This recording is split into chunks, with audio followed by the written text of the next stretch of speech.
স্বাধীনতা এত মাস পরেও এখনো অনেক মাজলুম নিরপরাধ মানুষ মুক্তি পাচ্ছে না। যেমন এটিএম আজহার, অনেকে বলেছেন ভারতের দালালদের কারণে এমনটা হচ্ছে। এই বিষয়ে আপনার মতামত কি?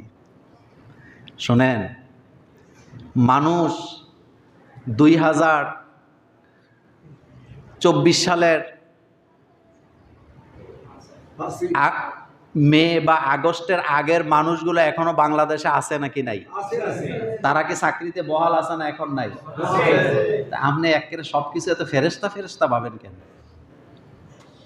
ফেরেশতা ফেরেশতা ভাগেন বাবার কোনো কারণ নাই।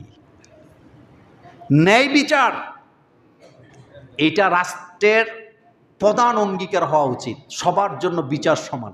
বলেন, সবার জন্য বিচার কি সমান? কিন্তু আমার এখানে কি সমান বিচার আছে? এখনো কি আছে? আপনি দেখবেন একটা জুতা চোর ধরলে যেভাবে আপনারা ফিডান, অথচ কোটি কোটি টাকা চুরি করতেছে কলমের খোঁচা দিয়ে, আপনি ফিরাইতে পারবেন তারে? পারবেন না। এজন্য রাষ্ট্রের প্রথম অঙ্গীকার হওয়া দরকার ন্যায় বিচার। কি বিচার? ন্যায় বিচার, যেটা রাসূল সাল্লাল্লাহু আলাইহি ওয়াসাল্লাম নিশ্চিত করেছিলেন। ন্যায় বিচার প্রতিষ্ঠা হইলেই সবাই কি পাবে? ইনসাফ পাবে। নিরপরাধ মানুষের উপরে কোনো জুলুম হবে না। সুতরাং আপনি মুছে তেল দিতেছেন যে জায়গায় জায়গায় বোধহয় ভালো মানুষ বসে গেছে, আপনি ভালো মানুষ না সরাইলে বসাইবেন কেমনে? পদই তো এখনো খালি হয় নাই। পদই এখনো কি হয় নাই? খালি হয় নাই। খালি হইলে না আপনি ভালো। আমি মিম্বরে থাকা অবস্থা আপনি আরেকটা ইমাম এখানে বসাইতে পারবেন? আমি নামার পরে না আপনি বসাইতেন।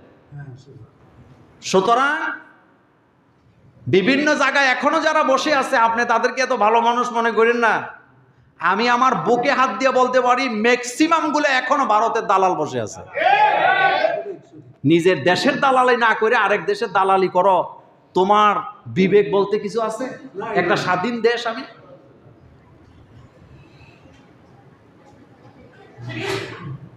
অপরাধ ছাড়া যারা জেলে ঢুকছে, সরকার ক্ষমতা আসার 24 ঘন্টার মধ্যে সকলকে ছেড়ে দেওয়া উচিত ছিল। আপনি বলবেন আইন, তো আপনি কোন আইনে বসছেন ক্ষমতায়? আপনিও তো আইন ছাড়াই বসছেন। আইন ছাড়া বসছে না তো আরেকজনকে ছাড়ার বেলা আপনি আইন খুঁজেন কেন? আপনি নিজেই তো আইন দিয়ে আসেন নাই, কারণ আইন দিয়ে সব জায়গায় সবকিছু আসে না, আইন ছাড়াও আসে।